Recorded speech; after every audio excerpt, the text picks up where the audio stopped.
Amiga had many great shooters, probably more than any other 16-bit computer available in the West at the time.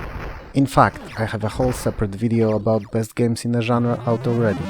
I'll link it at the end of this one if you'd like to have a look. And since we're on the subject, I would really appreciate a like, share and subscribe. They really help a lot.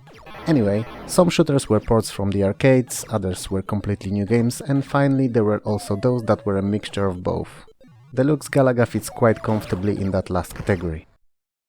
It was made entirely by a single person, Edgar M. Vidgal of Deluxe Pac-Man fame, which was widely considered the best port of Dot Muncher on Commodore's machine. I strongly believe that Deluxe Galaga is also the best port, or better yet, best reimagination of an arcade original on Amiga. Well, on any system actually. At least until its remake in the form of Warblade was released several years later.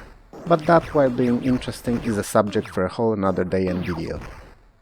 In most basic premise, Deluxe Galaga is about shooting waves of increasingly more difficult aliens for high score. It's not as simple or as basic as it may seem though. The enemies come in many different types and follow different flight and attack patterns. So memorization is the key to success, and often highest score is secured not only by nimble fingers, but also by masterfully recalling the enemy behavior. The game consists of 75 levels, and after completion it doesn't just end, but continues on from the first stage, with everything being just that tiny bit faster and more difficult, allowing for racking up of truly impressive high scores.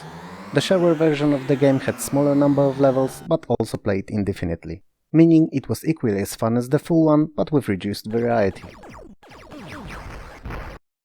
Every third level introduces alien mothers, as we'd like to call them among friends back in the day, essentially bigger versions of regular enemies that are tougher to beat, shoot aimed projectiles and drop rank markers when defeated. They are sort of a mini-boss and should be treated as such. And since we're on the subject, every 25 levels there's a huge boss guarding the passage to the following 25 stages. These are extremely tough to beat at first, but as with everything else in the game, if memorized, become more manageable.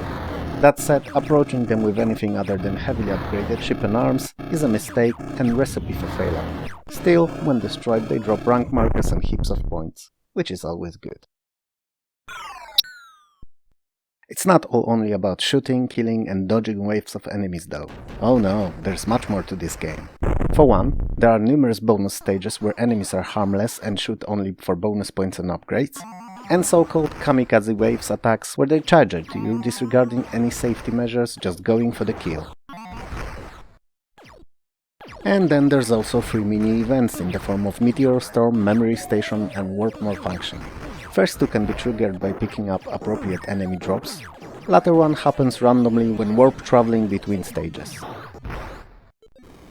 In Meteor Storm, a player has to navigate a certain distance in space while dodging waves of meteors and picking up bonuses. There are no enemies there, and the difficulty comes from the amount of space debris and the fact that hitting any of space rocks ends the minigame. The score for it is based on percentage of completion and traverse speed, and while it's the toughest of all three, it's probably the best mode to quickly rack up points and credits when completed. Memory Station is your run-of-the-mill memory game, where finding pairs of bonuses on the board in given time unlocks them for the player. It may not be as profitable as Meteor Storm, but it's considerably easier to complete. It can end abruptly, however, by uncovering the skull icon, so that's something worth keeping in mind. And finally there's the Warp Malfunction, where player faces so-called warp monsters, random assortment of differently shaped spinning enemies moving unpredictably and shooting series of directed projectiles. Since it's heavily randomized, it may as well be very easy as extremely difficult. Killing each of the enemies here rewards rank markers.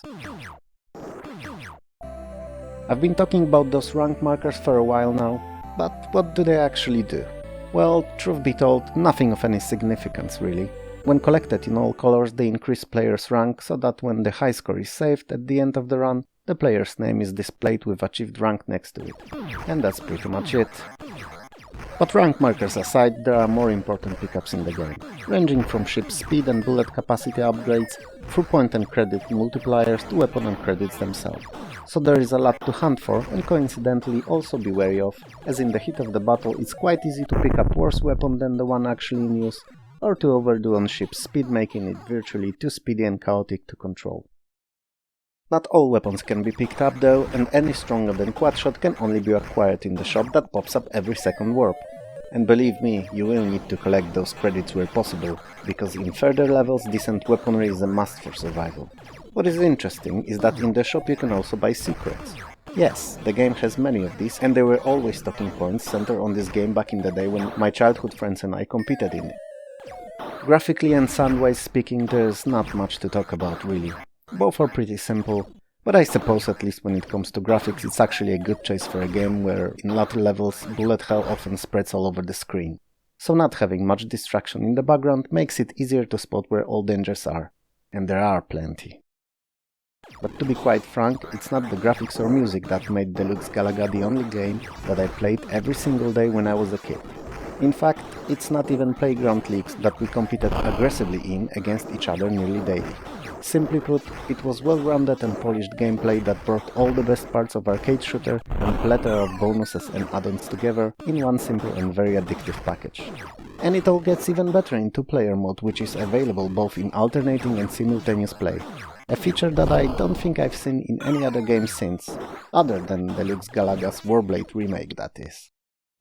Overall, Deluxe Galaga, while being a vessel of hectic random chaos, is truly an amazing game that hardly ever gets boring, and with all the secrets hidden within and addictive qualities, inspires multiple playthroughs. It's just one of those titles that aged very well. Easily a 9 out of 10 game. And if you're an Amiga owner or emulate the machine and never had a chance to try Deluxe Galaga, do yourself a favor and just do it! Thanks a lot for watching and getting to know one of my absolute favorites on the Amiga. If you liked the video, hit that like button, share and subscribe. It really helps more than you know. And if you're feeling especially generous, I would also appreciate a small donation. It will help me release more better content and upgrade hardware I work with. Details are in the description below. Anyway, that is all for me. Have a good one and I'll see you next time.